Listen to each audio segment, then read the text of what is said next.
Jemaah yang dimuliakan oleh Allah, suatu saat 3 orang sahabat besar min akabir sahabat, Abu Bakar wa Umar wa Abbas radhiyallahu taala anhum ajma'in, duduk di depan pintu Nabi Muhammad sallallahu alaihi wasallam di waktu zahirah, waktu istirahat setelah salat zuhur. Karena sudah menjadi tradisi dan kebiasaan para sahabat, kalau mereka tidak ada pekerjaan, selesai mereka sholat, mereka memperlama duduk di masjid atau duduk di depan pintu Nabi Sallallahu Alaihi Wasallam, supaya nanti kalau Nabi keluar, orang yang pertama mereka salami, orang yang pertama mereka sapa, orang yang pertama mereka pandang adalah Sayyidul Wujud, manusia yang paling agung dan mulia, Nabi kita Muhammad Sallallahu Alaihi Wasallam. Sayyidina Abu Bakar seorang pedagang, Sayyidina Umar seorang petani, Abbas adalah teknokrat. 3 orang sahabat besar ini terbiasa mereka berangkat bekerja ba'da duha, sabahat duha, duha awal, setelah sholat subuh, lalu mereka berangkat bekerja. Nanti mereka pulang sekitar jam 11 akhir duha, untuk mereka qailulah tidur sebentar, lalu mereka sholat zuhur datang sebelum azan dikumandangkan. Pada zuhur, kalau mereka ada waktu mereka berangkat, kalau ada tugas mereka kembali bekerja, kalau tidak ada mereka habiskan waktunya membahas ilmu agama dan berzikir kepada Allah Subhanahu wa taala di masjidnya Nabi Muhammad sallallahu alaihi wasallam. Ini adalah satu sunnah, satu perbuatan, satu kebiasaan yang sekarang sudah hilang. Umat Nabi ini bekerja. Banyak harta tapi sedikit barokahnya. Orang-orang dulu hartanya, kerjaannya sedikit, bertanya kamu kok. Dia sekolahnya tidak tinggi, bekerjanya petani. Bagaimana alam kalau bagus, tapi anaknya 11 semuanya bisa dia sekolahkan, bahkan masih meninggalkan warisan. Sayyidina Umar radhiyallahu taala anhu ketika dia meninggalkan warisan 2 triliun. Padahal beliau orang yang sedikit bekerja, banyak mengurus umat. Hari ini kita banyak bekerja tapi masih pengen diurusi oleh orang lain. Jemaah yang dimuliakan oleh Allah Subhanahu wa taala.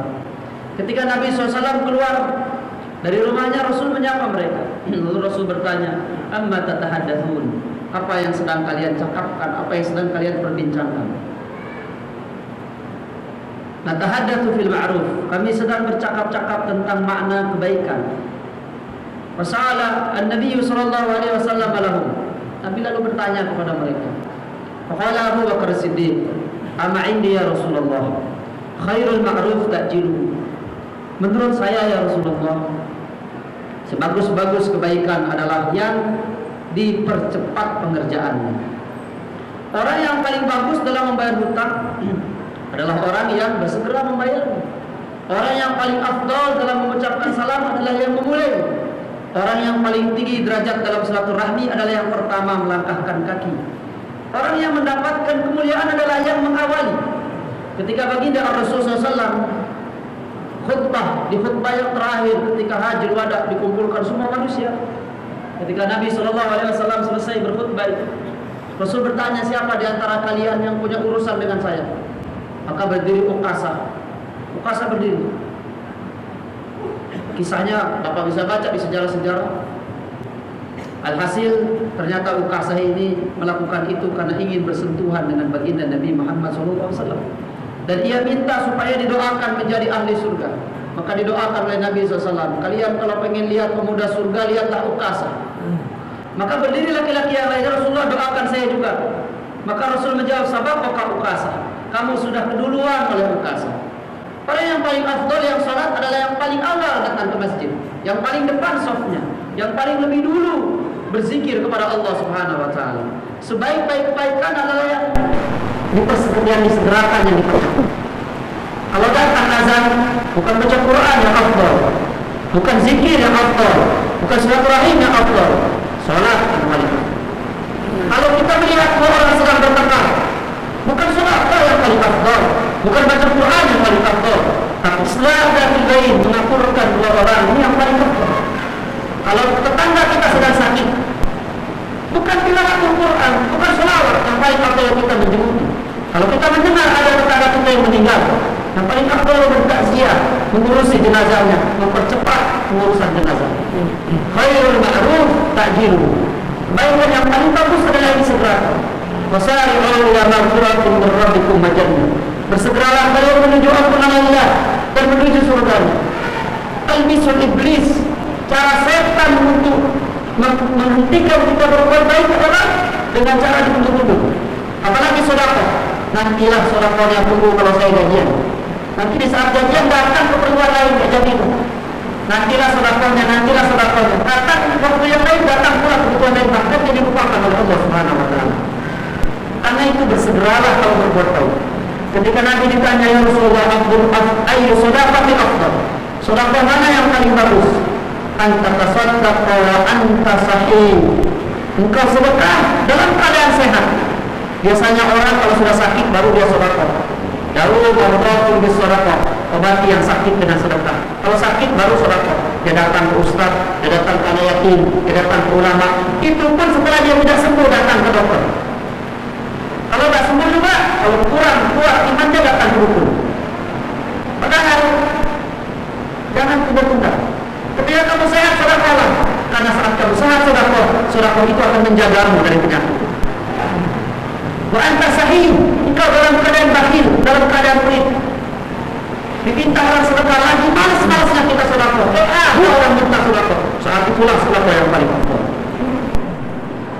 Ta'mulul ghina, saat engkau ingin kaya, masih muda, badan masih sehat, gajinya masih penuh, kebutuhan masih sedikit. Keinginan kaya, pengen punya motor, sudah punya motor, pengen punya mobil, pengen punya rumah, pengen punya. Saat itulah kalau kita bersedekah paling afdal. Sehingga kita berkata, kalau saya sedekah terus, kapan tabungan saya mau banyak? Watakhshal faqra, takut miskin. Sedekah yang paling afdal. Orang nabung buat pensiun, takut nanti kalau pensiun saya miskin bagaimana? Padahal uang memang bisa beli obat, tapi tidak bisa beli sehat. Uang memang bisa beli kemegahan, tapi tidak bisa membeli kebahagiaan.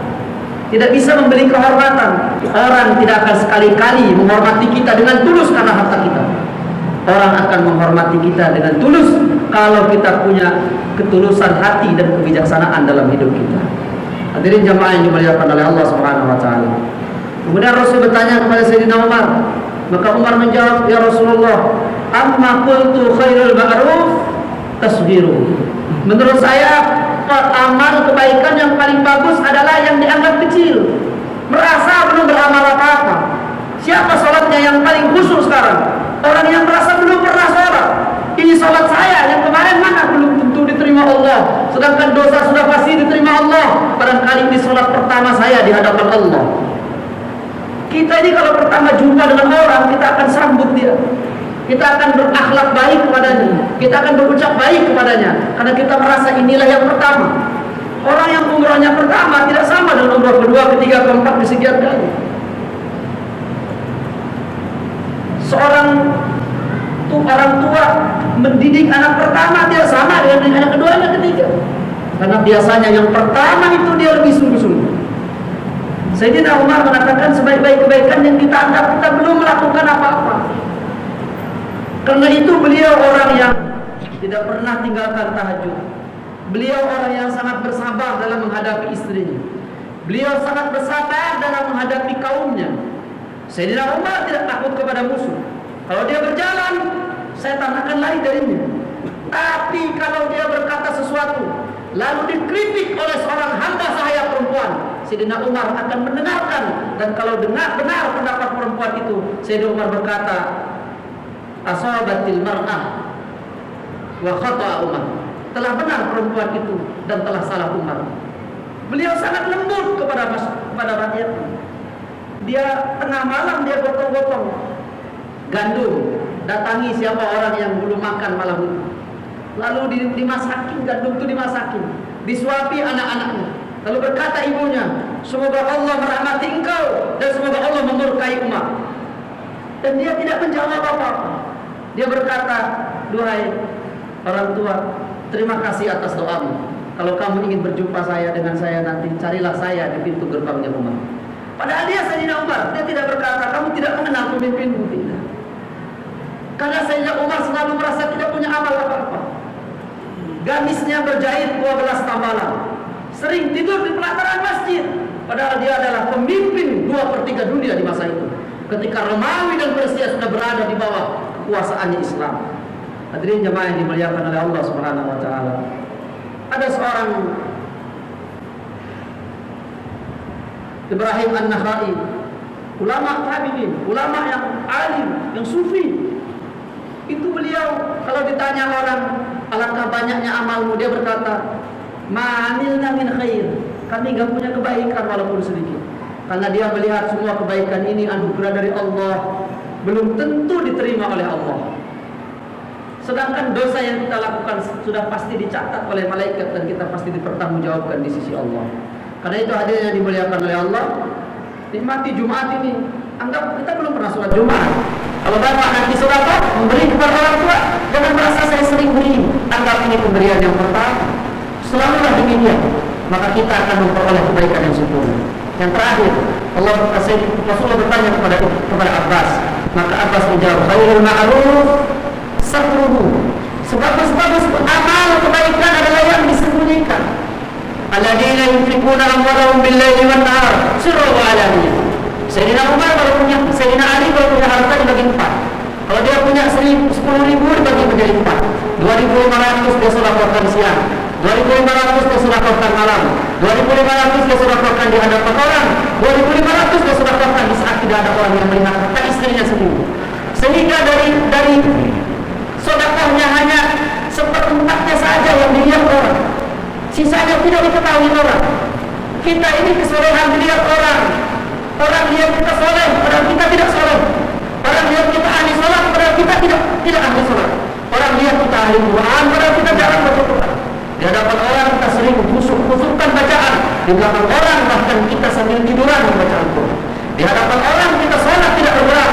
Di malam kita sholat, kadang kita wudhu saja tidak sempurna, sujud kita tidak sempurna. Di hadapan orang kita menuduh khusyuk, di belakang ketika tidak ada orang tidak pernah kita meneteskan air mata kita di hadapan Allah.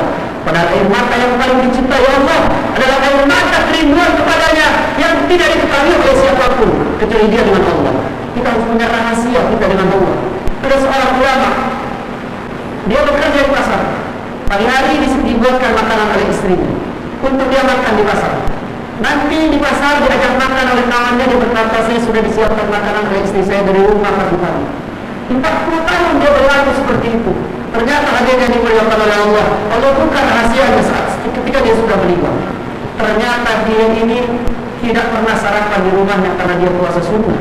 Lalu kemana makanannya? Dia sedekahkan kepada orang yang sedang lapar. Sehingga orang rumah menganggap dia makan di pasar, orang pasar menganggap dia sedang makan di rumah. Anas bin Malik berkata, kalau kalian puasa, basahi bibir kalian dengan minyak, minyaki rambut kalian, berjalanlah seperti orang yang sedang makan kenyang, sehingga orang tidak tahu bahwa kamu sedang berpuasa, karena puasamu menjadi rahasia engkau di sisi Allah Subhanahu wa taala. Hadirin jamaah yang dimuliakan oleh Allah, maka banyak di antara sahabat-sahabat Nabi SAW, juga di antara tabi'in, sampai dicela oleh budak-budaknya, dicela oleh karyawannya karena tidak pernah terlihat membaca Al-Quran. Padahal 17 tahun dia selalu menghatamkan Quran setiap hari di kantornya. Kapan datang karyawannya dia tutup Qurannya? Tidak tahu, bicara dunia. Nanti kalau karyawannya dia baca Quran. Itulah yang dicontohkan oleh baginda Nabi SAW. Baginda Rasul SAW sholatnya sedikit di hadapan orang. Dia hanya sholat wajib dan sholat rawatib. Sunnah-sunnah yang lain tidak ketahuan. Baginda Rasulullah SAW menghatamkan Quran setiap malam 5 kali saja. Tidak diketahui, tidak dikerjakan di hadapan orang banyak. Rasul kalau memimpin sholat jamaah bacanya ringan-ringan. Tapi kalau beliau sholat sendiri sampai bengkak kaki. Inilah hadirin yang dimuliakan oleh Allah Subhanahu wa taala. Mari kita baik di hadapan orang, tapi kita harus jauh lebih baik ketika kita di hadapan Allah. Mari kita bersedekah di hadapan orang, tapi lebih banyaklah sedekah yang kita sembunyikan. Kalau di depan orang kita membaca 1 juz, usahakan membaca di hadapan Allah sampai 10 juz. Kalau di hadapan orang kita sedekah 100.000, usahakan yang tidak diketahui orang sampai 1 juta yang kita sedekah. Mudah-mudahan Allah Subhanahu. Kemudian Nabi SAW menutup hadisnya, Inna fil ma'rufi thalatha. Kebaikan itu ada 3. Idza ajjaltahu hana'tahu. Kalau kau segerakan kebaikan itu, kau berhasil memperoleh kemuliaan. Wa in sattartahu atmamtahu, kalau kau sembunyikan kebaikan, kau telah sempurnakan kebaikan itu. Wa in saghartahu adzamtahu, kalau kau anggap kecil kebaikanmu, maka kau telah membesarkan pahalanya di sisi Allah Subhanahu wa taala.